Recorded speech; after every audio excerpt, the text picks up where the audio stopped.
David Cameron came to the White House for his first visit as British Prime Minister with a long list of agenda items.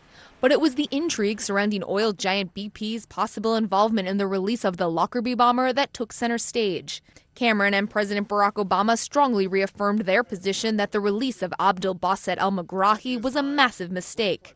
I think all of us here in the United States were surprised, disappointed, and angry about the release. This was the biggest mass murderer in British history, and there was no business in letting him out of prison. Al-Megrahi was supposed to serve a life sentence for the 1988 bombing of a Pan Am flight over Lockerbie, Scotland, that killed 270 people, mostly Americans. But last year, the Scottish government released him to Libya on compassionate grounds after doctors said he had 3 months to live. Doctors now say he could live for another decade.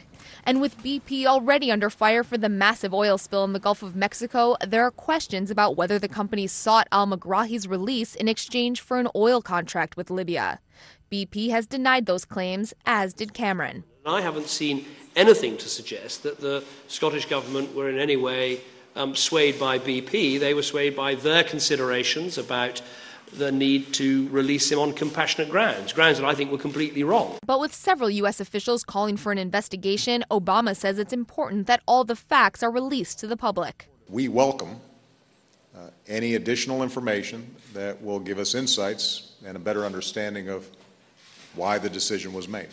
While the Lockerbie case did dominate Obama and Cameron's public remarks, the two leaders also discussed the global economy and the war in Afghanistan.